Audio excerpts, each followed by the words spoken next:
We're currently located outside the campus of Loyola University, my alma mater, and we are walking across St. Charles Avenue to the live oak lined street to look at Audubon Park. So on a summer day, this is definitely a nice place to come hang out. No cover charge, free to all who come.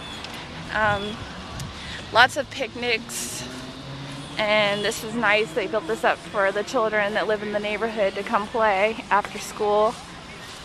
But just to give you a little info about Audubon Park, it's bordered by St. Charles Avenue, which is behind us, and the Mississippi River, which is actually the part of the park that we were when we went and visited Monkey Hill.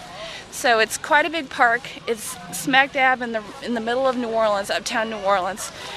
And generally this area is mostly historic homes and residential area, and the university is behind us. So this is really a nice spot of urban design early on in the city's history. And just as an idea of a place for the people of the city to come and relax and get together. So we're kind of just touring the grounds now.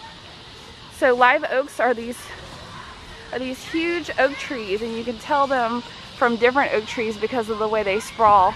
And they're also called the tree of life by residents, just because they're so beautiful and hundreds of years old. So you have to think about someone a couple hundred years ago planting this oak tree with the idea that in the future it would grow and you know, give shade to the locals. So people walk their dogs, they have running trail, and we're gonna walk over to one of the lagoons. Try not to get hit by the bikes. So I was reading up on this park, and it was saying that it was follows a design. Hey. Wildlife, you guys. The ducks are by the lagoon. So yeah, this is the lagoon. I'm going to be careful walking up to it because, like I said, there's living stuff everywhere. And I don't know if I'm going to come up on an alligator, a snake, a turtle. But pretty nice. So we're right in the middle of the city, and this is the kind of views you have when you walk up and down St. Charles Avenue if you take a time to stop in Audubon Park. So it was drafted by John Charles Olmsted, who was a city planner back in the late 1800s. It includes a golf course, the zoo, the Audubon Zoo, the miniature railway, a swimming pool, and live oak trees.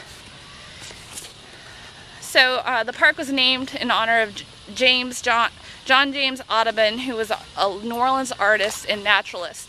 I don't know if you're familiar with his works. He used several of his images for postage stamps, and I was actually reading up on him as an artist, and said that while he was alive, he was doing these highly detailed folio page drawings of plant life and animals, and he was kind of the first of his time to appreciate nature and the need of national parks and scenic beauty in urban planning. And so the park was inspired by his work, and at the time when he was alive as an artist, he couldn't really make a living at it. He actually had to bundle several of his prints, beautiful prints, as a encyclopedia and sell subscriptions just to cover the cost of him completing his life's work.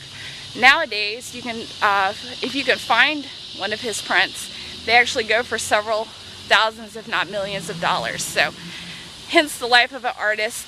They always appreciate you more after you've gone. So here's another lagoon with a fountain.